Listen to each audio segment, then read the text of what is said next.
जय हिंद प्यारे साथियों। रोजगार विद अजय यूट्यूब चैनल पर आप सभी का बहुत बहुत स्वागत है। आज के इस वीडियो में मैं बात करने वाला हूं कि दिल्ली पुलिस में जो AWO TPO है उसमें टोटल कितने फॉर्म भरे गए हैं, जो कि हमारा मेनली सबसे बड़ा क्वेश्चन है फिलहाल में। क्योंकि ऐसा लगता है कि जब हमें पता चल जाए कि टोटल कितने फॉर्म भरे हुए हैं तो एक कंपटीशन का हमें अनुमान लग जाता है कि कितना क्या कंपटीशन रहने वाला है। तो देखो, एक अनुमान बता रहा हूँ कि टोटल कितने फॉर्म भरे गए हैं। बाकी हमने RTI लगा दी है और RTI का जल्द से जल्द रिप्लाई आने वाला है। फिर मैं आपको बिल्कुल ऑथेंटिक डाटाओं के साथ बताऊंगा कि टोटल कितने फॉर्म भरे गए हैं, और वो भी category wise, OBC, EWS, general, SC ST, उसमें भी मेल और फीमेल, इन सभी को कवर करते हुए।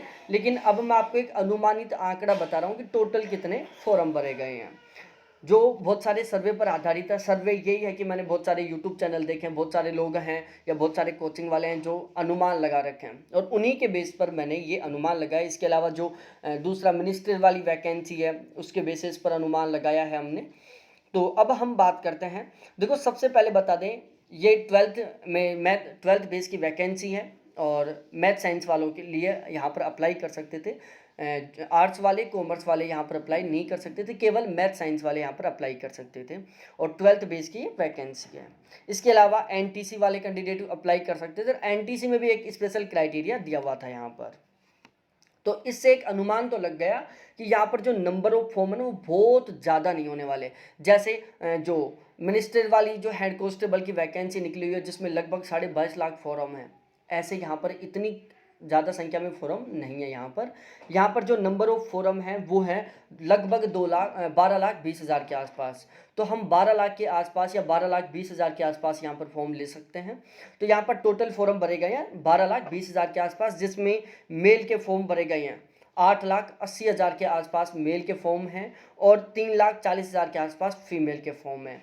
यदि मैं पर सीट कंपटीशन की बात करूं तो मेल के बीच में 1535 कैंडिडेटों का, एक सीट के लिए 1535 कैंडिडेट हैं मेल कंपटीशन में, और इसके अलावा फीमेल की बात करें तो एक सीट के लिए टोटल 1197 फीमेल हैं। इसके अलावा यदि हम एक एक्सपेक्टेड कट ऑफ के बारे में बात करें, देखो किसी भी एग्जाम का यदि पेपर होने से पहले हम एक्सपेक्टेड कट ऑफ का अनुमान नहीं लगा सकते। चाहे आप किसी भी एग्जाम की तैयारी कर रहे हो, बिना एग्जाम हुए हम एक्सपेक्टेड कट ऑफ का अनुमान नहीं लगा सकते। लेकिन हमें एक अनुमान लगाना चाहिए। जब हम टेस्ट सीरीज देते हैं, जब हम टेस्ट पेपर सोल्व करते हैं, तो हमें एक टारगेट होना चाहिए कि हमारे कम से कम इतने मार्क्स तो आने ही चाहिए। यदि हम बिना किसी टारगेट के तैयारी करते हैं तो हमारी तैयारी बहुत गजब की नहीं हो पाती, एक मजबूत तैयारी नहीं हो पाती। और हमें सिलेक्शन के लिए मजबूत तैयारी करनी है, और स्ट्रॉन्ग मजबूत तैयारी के लिए सबसे ज़्यादा ज़रूरी है हमें एक टारगेट लेना कि हमारे हर टेस्ट में कम से कम इतने मार्क्स तो आने ही चाहिए। ठीक है, तो इसलिए मैं आपको बताने वाला हूं, एक्सपेक्टेड कट ऑफ कह दो चाहे, और चाहे इसको आप सेफ स्कोर कह दो। सिलेक्शन के लिए आप जितने भी मॉक टेस्ट दो, सब में आपके कम से कम इतना स्कोर तो होना ही चाहिए। और ये मैं ओवरऑल मैक्सिमम स्कोर बता रहा हूं। बाकी यदि पेपर इजी आएगा तो कट ऑफ ज़्यादा चली जाती है, पेपर हार्ड आता है तो कट ऑफ कम चली जाती है। तो देखो, मेल और फीमेल, आप यदि मॉक टेस्ट देते हो तो आपका ये टारगेट होना चाहिए कि आपके किसी भी मॉक टेस्ट में इससे कम स्कोर नहीं होना चाहिए। जैसे जनरल, मेल का 80 से कम स्कोर नहीं होना चाहिए, फीमेल का 75 से कम स्कोर नहीं होना चाहिए। OBC में मेल का 77 से कम स्कोर नहीं होना चाहिए, फीमेल का 72 से कम स्कोर नहीं होना चाहिए। EWS में मेल का 77 से कम स्कोर नहीं होना चाहिए, फीमेल का 72 से कम स्कोर नहीं होना चाहिए। SC में मेल का 74 से कम स्कोर नहीं होना चाहिए, फीमेल का 69 से कम स्कोर नहीं होना चाहिए। ST में मेल का 72 से कम स्कोर नहीं होना चाहिए, तो फीमेल का 67 से कम स्कोर नहीं होना चाहिए। और एक्स सर्विसमैन कोटे से उनका 65 से कम स्कोर नहीं होना चाहिए।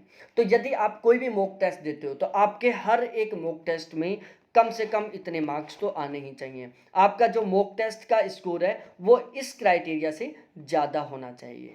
ठीक है, जिससे कि आप बिल्कुल यहाँ पर 100% सिलेक्शन ले पाएँ। बाकी जल्द ही मैं एक वीडियो लेके आने वाला हूं जहां पर मैं बात करूंगा कि फिलहाल में यदि आप इस वैकेंसी में AWO TPO बनोगे तो आपको सैलरी कितनी मिलेगी, ट्रेनिंग पीरियड में आपको सैलरी कितनी मिलेगी, ट्रेनिंग पीरियड के बाद में आपको सैलरी कितनी मिलेगी, आपको कौन कौन से अलाउंस मिलेंगे, जब आप रिटायरमेंट लेके आओगे तो आपको एक अनुमानित कितनी सैलरी मिलेगी।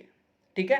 तो इस तरीके के बहुत लेटेस्ट गजब गजब के जो वीडियो है इस वैकेंसी को लेकर मैं सारे के सारे इसी चैनल पर ऑलवेज लेके आता रहूँगा। तो प्लीज़ एक बार चैनल को ज़रूर सब्सक्राइब करें यदि आपने अभी तक चैनल को सब्सक्राइब नहीं किया है तो।